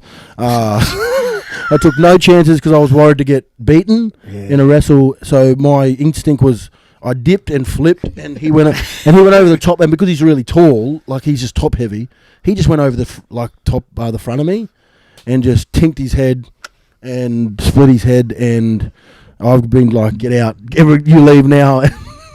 So I've been told to leave from the boys, just like, I think you got to go now, Jar. Like, that was too far. I was like, yeah, fair enough. Like, what do you want me to do? I'm not going to get choked out. And then Sammy's like, yeah, let's go. I'll take you, bro. We'll take you. Let's go. And that was it. That was the last time I went to a Mad Monday. And you and Oatsy are all sweet. Yeah, we were fine. Oatsy goes off the field for a bump leg. Yeah. So. Yeah, where me and him are fine, but the funniest bit of it all is he had to do that. So you know that show when the girls it was called Life, I think, with all on Fox Sports. It's called Life. Yeah, League Life. League Life. So that was on Monday. That happened. He had to do League Life on Wednesday. and he had the biggest cut on his head, man. And they had to. You should have seen. They put all this makeup on, and it just looked like he had a piece of makeup just on his face. And that was the only reason his wife was pissed off at me, and he was, because he had to go on TV on Wednesday. And I said sorry, and I felt bad, but you know. And that's the story of why I'm not allowed to go to Mad Mondays anymore. Great story. Yeah. That is fair enough. Unlucky. Yeah, it is unlucky. You're in the wrestle. But You're the boys. expecting to wrestle. But I've already, like, I'm not going to name names, but I've already got whispers. I've already got whispers of they're already trying to get me back this year. Yeah. Back on it. I You don't are know. the professional Mad Monday. I don't know. That's going to what- be pretty early this year too. I don't know why. I don't know why, but Start the wrestling training. Yeah, fucking I don't know why, but I'm thinking I'm pretty close to turning it down. You know, turning the opportunity down. So We'll have a GF one though. We'll have a grand final Mad Monday. all right. Well, I'll see where my schedule is, Yeah. and see All if I right, can but make it. on the back of Dan Sullivan's question 30 minutes ago, he said, he goes, also, how did Zach Hill get on your show? He was on your radio show, and how come he didn't answer any of the questions? Oh, okay. So this statistic kid, Zach. Yes. Yeah. Statistic kid. Yeah. Yeah. Yes. Did I? Yeah, I didn't. Didn't you? Thought I said something else. You And, didn't say Yeah, don't go. autistic kid. yeah. Sorry. I thought I did statistic kid. That come on. The statistic kid that came on 98.9. Yeah. I wasn't ready. They told me they were bringing this kid on to good kid. He's a good because he's from West A. Yeah. He was on here 2 weeks. Yeah, he's a good kid. He knows his stuff. Yeah, he knows his stuff, and they were just like, "Oh, we're gonna get a kid on who knows everything about footy, and we're gonna quiz you." And I was like, "They're like, oh, do you want to do some research?" I was like, "Nah, I think it'll make it better radio if I'm shit." Like I obviously want to answer them correct because they're about me, but I'm not gonna. The other thing is, I don't go and Google myself and fucking remember what minute I did this and what minute I did that. Yeah, so I was pretty shit. I was pretty bad. I did a really bad job. You didn't know everything. About I did a really bad job in the questions that got asked me. I got 1 out of 10, and they were all about myself. I think the one I got right was what day's your birthday, and thank God I got that one. Otherwise, I would have been in Barley Rubble. But no, I think a few of them were about actual like. how you spell your name and Yeah. what size shoe you wear. And No, like I think they were about How to like read and write. what score was this game when you won and like I don't remember what scores. Like I don't remember scores. I just remember we won or lost. I just don't remember that shit. So yeah, he got me a beauty. But Zach, if you listen, I'm fucking get you back, mate. I'll get you back one day. I don't know how, but I'll get you. Is he underage? Or maybe I shouldn't say that. No, Zach's Oh, he's of age. What do you mean? If it doesn't matter if he's underage unless you're trying to get him sexually. No, I'm saying. Oh my god, you guys are too much on this show. We're going into more questions. So rugby league, in my opinion, our boy Ollie. Big Ollie. He goes. He wants to know the worst player you guys have ever played against. Gee, Dane Adams. Worst. worst. Oh, worst. I've never played I wonder, against does he you. mean playing wise or an absolute like a grub? He just said worst. Oh, oh, so no, we'll go both. We'll go grub and then Yeah, the we're bloke. but that's the same thing. No, but kind you of. can go grub and then you can go the bloke Fuck. you love to jam because like everyone that. But bloke that's not the worst player because that you want to play against that guy because you just love. But to you know jam that him. but he's obviously a That's true, spastic that's true. if you're going to put him on his back every day. Yeah. You might just have him covered. Yeah. Sounds Like, like you were like- training, Dano. Oh, Madison. How can you jam me from the wing, bro? I don't understand. Worst 'Cause player. They won't let me put. They won't put The me worst. in the middle. Who's the bloke? Yeah, got the grub. The bloke you hated Yeah. playing against because he'd always be fucking Oh. sticking his finger in your fucking. mouth, I or he'd think Jeremy Smith, man, was Oh yeah. was not a. He was a Melbourne wrestler from way back. He's not, and he's a great guy. Like, and you could probably say this about 95% of rugby league players. They're grubs on the field, but they're nice off the field. But yeah, I feel like every time I had a run in with Jeremy Smith, there was always something. And he's obviously an old head. He's smart, so he gets away with it a lot. So I talked about Benji, kneeing on my calf, just shit like that, elbowing in the in your spots, in your hips and stuff like that while you're playing the ball, and yeah, just doing shit to you that's just like, fuck, you're a pest. Like, just why would you do that? And there's a lot of them out there, but I think Jeremy Smith would have to be one because, I did. One time he did say, "You don't run in here. You fucking got no right to run in the middle here." So, shit like that. They really scare you at 19 years old. You go, "Okay, yeah, He's yes, a pretty sir. intense. Yes, sir. I will not do that again." Then. He's a unit too. Yeah. And he used to bash cunts. Yeah, exactly. That So was his job. His job was to get out and bash blokes. I mean, if I I had did hear a good story about him. When he was in grade 12 at Palm Beach, Currumbin, he got chlamydia because he was shagging too many birds. Went to school with those professional surfers like Parko, Egan, and those sort of blokes. I'm sure he wasn't bald in high school, but he would have had a bit more of a go. Maybe. 70s. maybe. What about you, man? You played a fucking shitload of footy in your 300 years of life. Who's your... Blokes used to hate playing the natives. All these white boys. The entirety of the native team. Because they'd rough you up. That's the answer to your question, yeah. It was more the crowd. Yeah. You get tackled over your sideline or something. Yeah. Fuck you, you curly head cunt. Fucking shit like that. And fucking, or any fucking Murray or Curry boys on your side. Man. They'd be started on them. You fucking coconut, you Captain Cook cunt. You all the boys traders and that fucking. And then I'm going, and the blokes are looking at you. Like, you know, it's they funny. used to call Rooster a neo-Nazi fuck. And then halfway through the game, Keenan's on the other side. Like, you're like, what the fuck, why did you change jersey? That's the funny thing, because we play the natives, and you get, they're fucking coming in and whacking you, and they're throwing forearms and shit for no reason. Like, they don't know how to hit you good. They just it's always got to be something dirty. But I find it a bit like country footy. But it's funny because you get whacked by them, and then they're yelling at me, going, "You white cunt," and I'm like, "What? What do you mean? That's me. I'm you. I'm you. Don't do that to answer me." the question, D-Bay was always an adventure because multicultural crew. I remember warming up there one day. There were blokes knocking back a carton at a picnic table, and they're Before just the game. feeding you. Yeah, they're just because they were too tight to go to the can bar and pay for piss. The one we had was... Hey, you fuckwit! You're gonna lose, cunt. And then we're in the I warm-up. love that, man. That makes me angry, that pumps you man. up. We end up winning. The one we had, the year I won the premiership at Mitchie in under-16s, we had this side, the Aspley team we versed.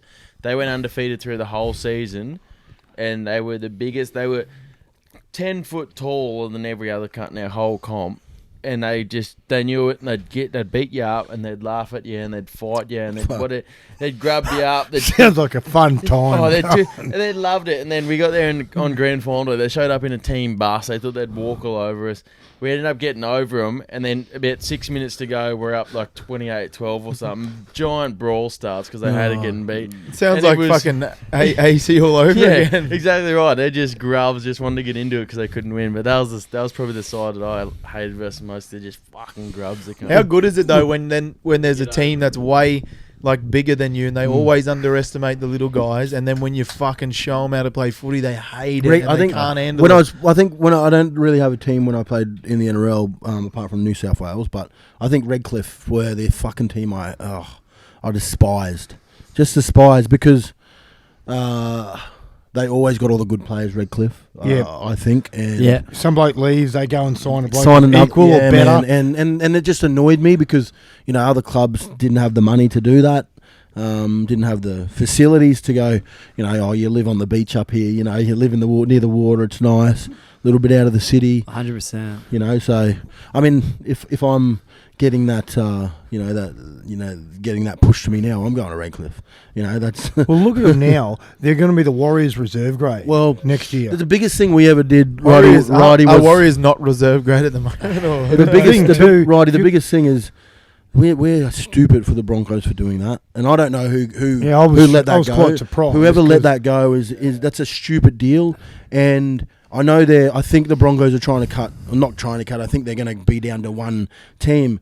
I think it's really selfish if we have one cup side that just feeds all our players to that one club. I think it's really selfish for the development of Queensland Cup because we're not the comp's not going to be as good. Yeah. They'll just have teams that just have cup players, unfortunately, and you'll have this one side that has reserve grade NRL players who are going to be, they're playing week in and week out with you. They're going to be great. They're going to be really good. But the development of the Queensland Cup in Trust Supercars going to be shit, and it's really annoying. But also, when you look at the blokes, like the Broncos have had a couple of systems they've been feeding to and from over the past few years. Like at the moment, they get South and Redcliffe and all that. Since 2008, they've shared them around. But then you take it down to one side, and then you've got the Bronx giving 7, 8, 9 blokes to South every week, and then Redcliffe.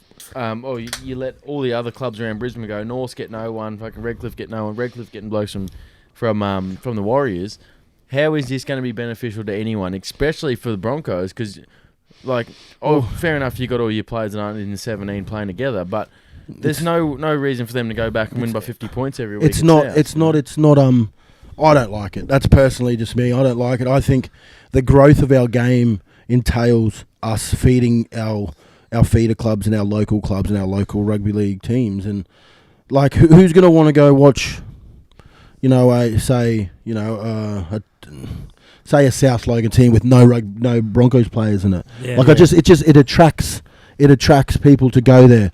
Exactly like Wynnum. Wynnum always attracts players because they get that straight drop back. Exactly. And New South Wales Cup, Wentworthville used to always have most of para guys. Yeah. A lot of para guys. Things like that. Corey Maitland. Yeah, so if you go there...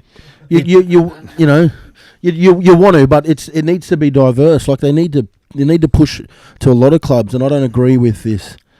It's a big loss. Redcliffe's a big loss for us. I think it's a huge loss. It's a huge gain for Redcliffe because, they're going to basically play for the Broncos. Basically, the Warriors are going to get all the junior kids that go to Redcliffe and play outstanding, and there's a lot of them. Yeah, and there's a lot of good. Redcliffe's a powerhouse. Yeah, it's been a powerhouse of the Brisbane competition for a long time.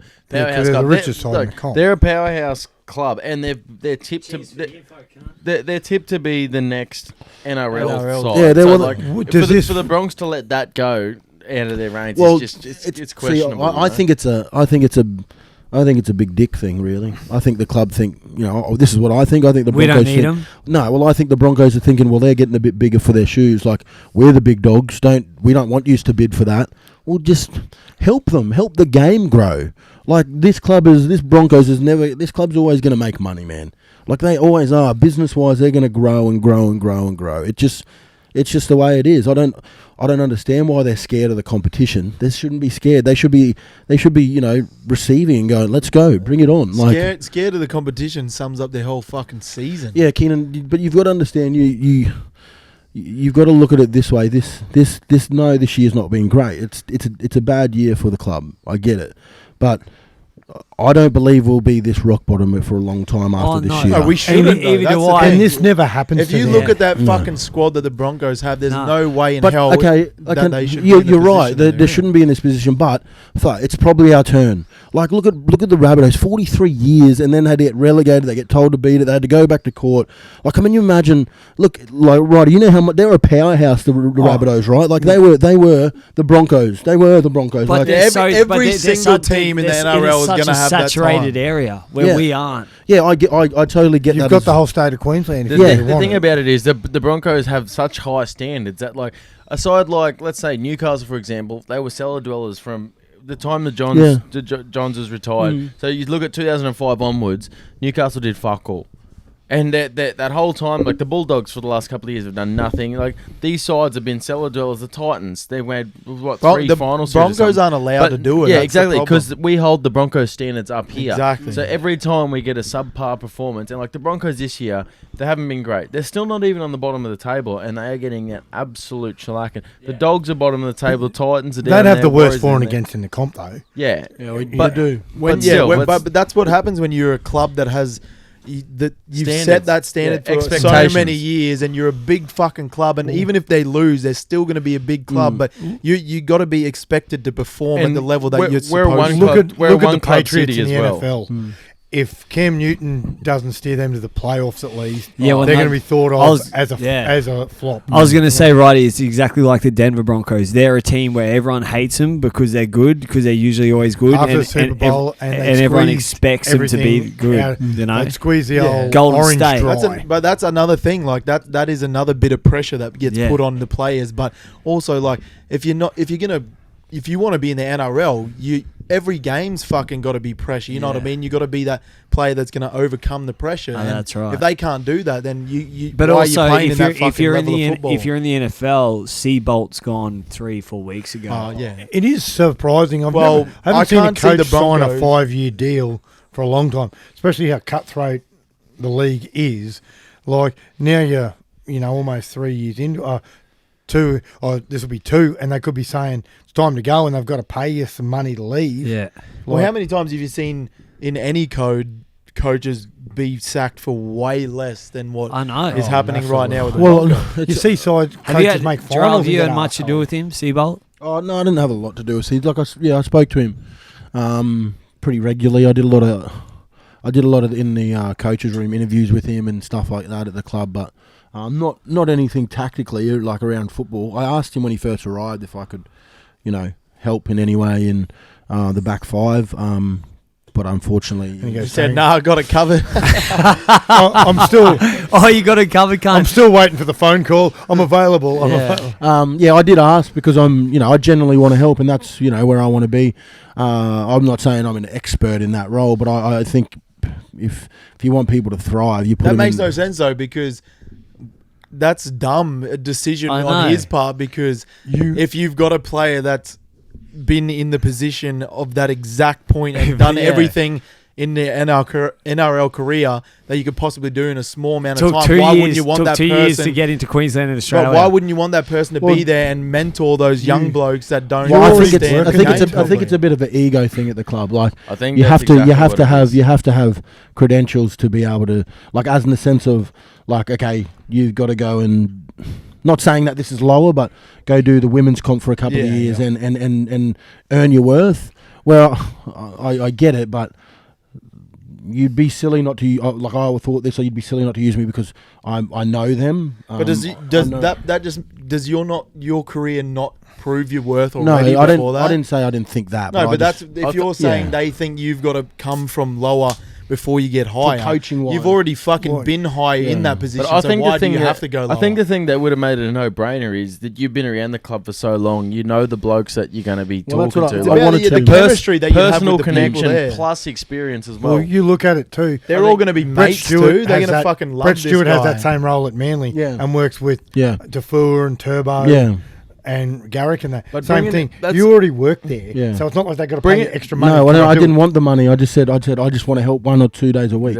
Gerald, bringing ex-players in isn't a new thing. Like, No. you look at the Roosters. As soon as Cronk retired, they said, "Mate, there's money for you here. We'll bring Yep, you in here. yeah. You coach these halves." Same as Brett Stewart at Manly, mate. Ex-player, you come in here. We'll get you in. We'll coach you back five. Like, why is it? It shouldn't be any different. See, I think Seabolt's got a bit of an agenda. He's we- trying to work and- himself. Well, up never- to when this. you come to the club, you get to bring all these people with you as well. So maybe it was the fact of, and this is the way I see it from him. I've got my team, Dural. I'm sorry, but this is this is what I brought, and I'm happy with that. And I went, yeah, that's fine.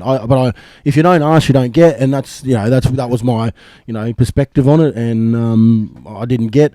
But he also did guide me down the side of like, go to Norse, do a year there, do some head coaching, do some head coaching roles, and then maybe in a couple of years.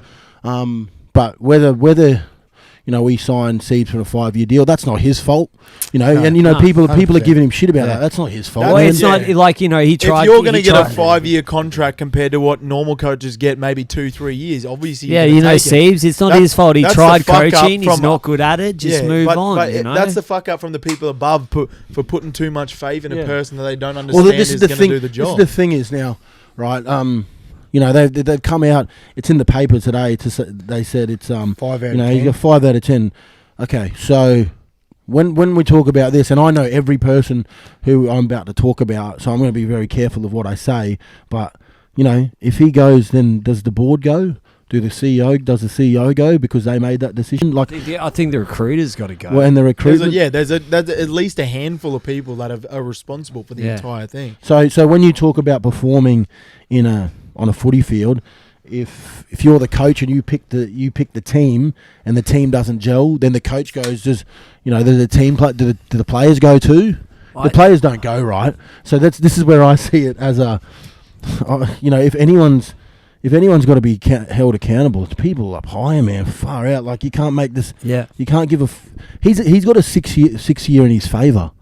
Like, he's got 5 years and a 6 in his favour. So, that's a 6 year contract, man. That's half of those kids that we have their careers, and like and as much as we want, Wayne Bennett even never got a contract that long. That's the like, question. I don't get this. I'm not sure they have faith in him, but I feel sorry for Siebes in a way because he's been given. This pressure's just. You're not going to say no to that contract. You go, oh no, I don't want that. That's not because he's so well educated.